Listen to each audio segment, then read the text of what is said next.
Good morning. I do like to move around. I do like to talk with my hands, so I'll apologize right up front. I know we've been sitting for a while, and when I go to presentations, I always hate when people make me get up and do stuff and move around. However, we do need to get the blood flowing just a little bit. So I am going to have all of you just reach and stretch up high, stretch. Oh, we're reaching, stretching. Reach down. You don't have to go too far, just stretching. Do it. Hands up. Touch your nose. Okay. Congratulations, you've just been assessed. Okay. Some of you, I can tell, I would establish rapport with very, very, very quickly. Some of you, I would really, really have to work at it. So, and you know who you are out there. So, after our first two presenters, I wasn't really sure what I was going to speak about, so I was hoping to be able to fill the gaps. And they didn't leave a whole lot of gaps. You guys did a fantastic job, if I can say so. So I want to start off talking a little bit about rapport before I even get into what I do and the school system and everything like that, because rapport, no matter whether you're a counselor, career counselor, whether you're a school psychologist, rapport is the number one thing that you have to start with on your job. And it will start with the first time you walk in the door, day one of your job. Meeting your principal, meeting your supervisor, meeting whoever's in charge of you, establishing rapport at the professional level, establishing rapport with teachers, establishing rapport with parents. And then we get to the kids. If you work in the school system, you get to the kids or the clients or whoever they are. But the people that you work with are equally as important. Usually if you're working on a site, whether it's in a clinic, whether it's even in private practice, you're working with others and establishing that camaraderie, that teamwork. Especially in the school system, teamwork is super, super important. So learning and developing those skills, being able to assess those that you can establish rapport with quick versus those that are going to take a little while. Don't try to press it. Take the time to establish it. And you'll go a long, long, long way. It will help you a lot in your career, I promise you on that. So as Dr. Osborne said, I work in Hillsborough County Public Schools. We're the 8th largest school district in the country. It is gigantic. We have currently somewhere in the neighborhood of 210,000 students. Okay, I am in one of 8 areas that we have, and I've worked in an elementary school in Plant City, Florida, in the middle of the strawberry fields for the last 17 years. You go, what? But I have experience working in middle schools and high schools, but elementary is where it's at for me because I'm a believer in prevention. And I'm also a believer of assessment. And as you can see, just kind of what I was talking about, assessment can sometimes be informal. We've talked a lot today about formal assessments, and I do a lot of those.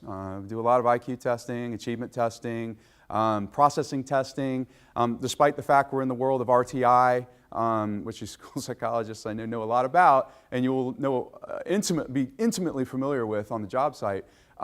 Process testing still has a place, and we have to learn how to use it. I do social emotional evaluations.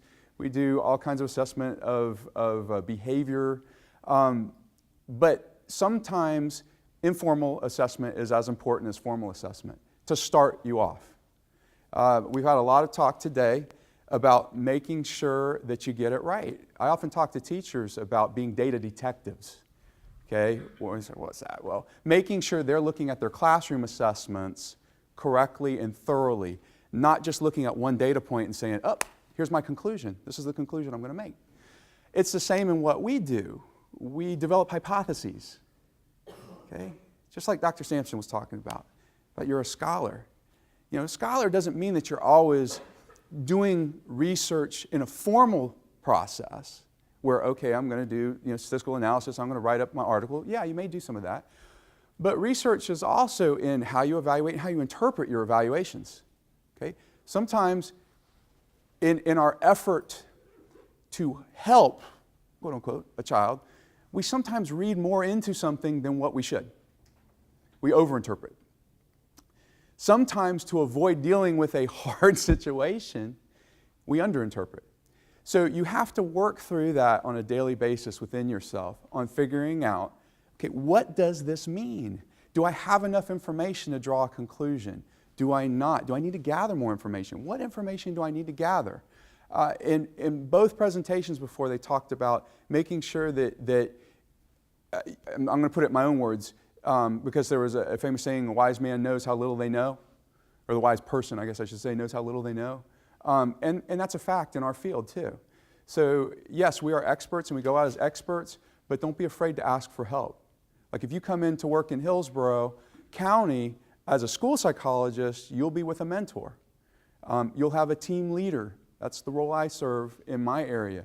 These are people that you want to consult with. So you want to find out who you can consult with, who you can talk about. If you're trying to figure out those hard cases that you've never had experience in, don't think, well, if I ask for help, I'm the expert, I'm coming out, especially you PhD people. Because, I mean, let's face it, we're a little type A out there, and we feel like we've got to show how much we know. I am Dr. Greeno, and that's the... So as you can see, I don't take myself too seriously. I really don't. And I think that served me well. Well, because I know there are some colleagues, and you'll find as I'm talking for the next probably 10 minutes that are left, and they have to watch me because they know I'll talk a lot too. That I've had some colleagues that will go, they actually went into a principal's office, the principal goes, oh, hi, so-and-so, and like, oh, that's Dr. So-and-so. I'm going to tell you right now, don't do that. Don't do that to your principal if you work in the school system. Again, have a little humility. Don't take yourself so seriously. Be serious in what you do. Yes, you are worthy of respect, and I use the Dr. Greeno when I'm with parents. I use the Dr. Greeno with the kids I work with. If I'm out in a professional situation like here, I use the Dr. Greeno. But when I am working with my colleagues, my peers, which teachers are actually peers that I work with, principals are peers. It's Brian. Hey. And they'll sometimes call me. And what I found, the irony is when you do that, they actually call you doctor way more than what you expect and what you really want, because they acknowledge the humility. So again, you're saying, well, what does that have to do with assessment? It does, because you're constantly assessing the relationships that you have. The stronger your relationships are, the better off and more effective you can be. It's a fact. So again, thinking about what do I do on a school site? Well, I work, like I said, in elementary school. I've worked there for a long time. My school site has several what we call self-contained special education units. One of those is an emotional behavioral disability unit. That is a unit in which we may place kids that need a special classroom all day long. And as you'll find if you work in the school systems, we don't diagnose.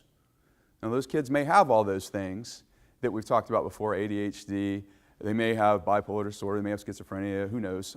It depends on the mix and what's sent your way. We test for programs. We don't diagnose, unless you're doing 504 plans, and now we do diagnose for 504. So there's lots of things that you'll learn kind of as you're going away in terms of assessment and how you assess. So especially, again, I'm talking from my experience like in the school system piece. I've had a lot of experiences with counseling situations. I do what we call IEP counseling. IEPs are individual education plans that every special education student has. And it was interesting as I was listening, Dr. Kaufman, I think, was talking about it, about the court ordered. Because we have our version of that in the school system is when they have a staffing on a child who's having social, emotional, or behavioral difficulties, and the team decides they need counseling on their IEP. And I can tell you personally, I've had some kids that they put counseling on that IEP, and counseling's not really what they need. They need a lot of things, a lot of other things, but counseling was not it. So, but you still have to work with it because you're working with the child. I've had some situations, and this runs a little bit counter, and I have some different opinions because of my experiences, where I've had to restrain a child one day, and I'm counseling with them the next day. Now, a lot of my colleagues, and some of you right now are thinking, well, that's not right. That doesn't work. And I'm going to say, with the exception of 2 students over the years, it's worked fine. And so then I deal with them appropriately. Again, I'm constantly assessing, how are they doing? How are they interacting? Or am I establishing rapport in that process? We utilize the assessments in the counseling process. So we do reports, and we generate reports on kids, and we have IQ measures, and we have all these other data points, and we have social histories that we can draw on. It's important to look through that if you're going to establish a counseling relationship and a counseling protocol. We can utilize that data. Someone mentioned the 73 IQ. So there's certain types of therapeutic pieces that or therapies that we're not going to do with a child who has a 73 IQ. And we have to be willing as, yeah, but I only do this approach. I only use this approach. Okay, we'll learn another one. Your willingness to grow, yeah, but I'm an expert at that. Okay, that's great. Well, be an expert at something else too. Your willingness to grow will serve you.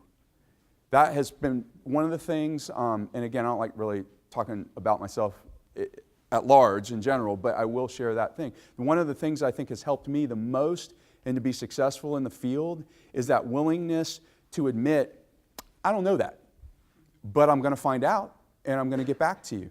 Whether it's about information that somebody's asking me or an opinion they want from me, or whether it's I'm working with a client, usually a student, sometimes a parent, and every once in a while a teacher, who I need to develop a different type of skill set with. And you have to have a willingness to do that.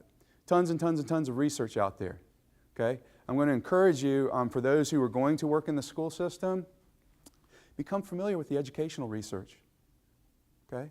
There is believe it or not, there is a robust body of educational research on teaching children and what master teaching looks like and things of that nature. And you're saying, yeah, but I'm a school psychologist. Why am I doing that? I do this, da, da, da, da, da. Again, think about where you work. You can best help kids if you help their teachers be better, if you help the adults that work with them be better, if you help parents understand them, and you match your assessments to what's happening in the classroom. Okay, one of the things that you'll find, and you'll see a wide variety of it when you do reports and you're working out, is most parents, and what I found over the years, most parents that get upset with reports or they get upset at schools, it's because the schools aren't providing them with a reasonable action plan. What does every parent want from their kid when they walk in the door day one? Do they want their kid to fail? Well, no. They want their kid to be successful. Okay, it doesn't matter if that kid's having behavior problems, emotional problems, it doesn't matter what it is, learning problems. Where we have 5? 5.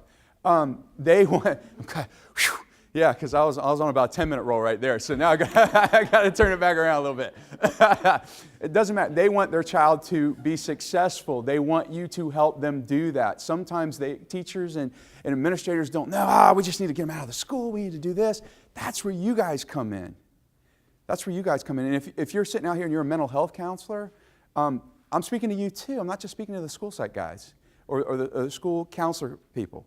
Because I just had a wonderful experience working collaboratively with an outside agency on a student in our school. And the information that they provided me helped us come to some better conclusions about the student and working with them.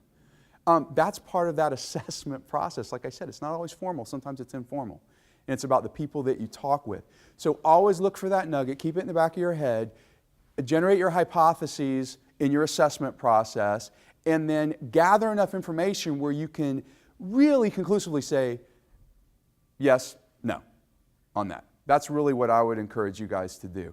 But no, there is employment out there. There is a rainbow on the other side of this, like, I should say golden pit, that sometimes, you feel like because you're paying all this money out with student loans and everything else like that too. So there's a lot of options. Assessment will be your bread and butter. Utilize it, but don't be afraid to ask for help. Yes?